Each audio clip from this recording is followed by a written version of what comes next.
В тази рецепта, която сега ще покажа, ще вложим един от най-любимите аромати на повечето хора. Става въпрос за аромата от портокал. И той наистина е много харесван, защото предизвиква усещане за радост и щастие в повечето хора. А днес това, което ще зарадваме, ще е, така да се каже, кожата на нашето лице, защото това, което ще направим, е скраб за лице. Това, продуктите, които всъщност са необходими, е първо започвам с кокосовата захар. Трябва да я премерим. 10 грама кокосова захар. Кокосовата захар е много подходяща за скрабовете за лице, тъй като е финна и в същото време много деликатно почиства порите, без да наранява дори чувствителната кожа. И с нея може да правите редовно пилинг на лицето. Без да се притеснявате, пак казвам, че ще нараните кожата. Така, оставяме захарта и допълнително ще отмерим маслото от джожоба, което ще е около 10 на милилитра. Ако има нужда след това, ще добавим още, ако самата захар поеме повече.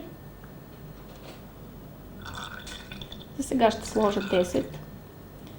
И ще капна 2 капки портокал. За това количество е напълно достатъчно. По принцип етеричните масла за лицето трябва да са в по-ниска концентрация, защото тази зона от тялото е много деликатна.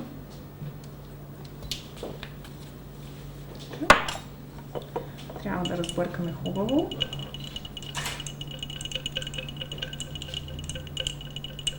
Вече се усеща аромата на портокал и е много приятен. И го добавяме към кокосовата захар. Сега ще разбъркаме. Ако има нужда от още масло, добавяме само масло от джожоба. В случай не повече етерично масло не е необходимо. Този продукт можем да го съхраняваме на стайна температура и в банята. Няма проблеми да се развали.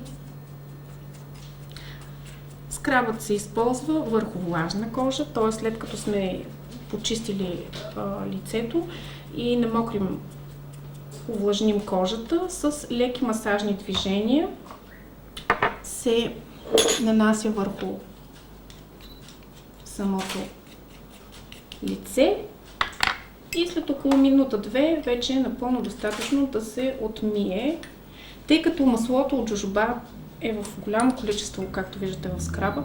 След такова почистване на лицето с скраб, дори не е нужно да се слага допълнително крем, защото всъщност маслото оставя кожата хидратирана и подхранена и на практика не се чувства изсушена, както обикновено след като измием всъщност лицето с някакъв миещ препарат. А портокала е много подходящ за всякакъв тип кожа.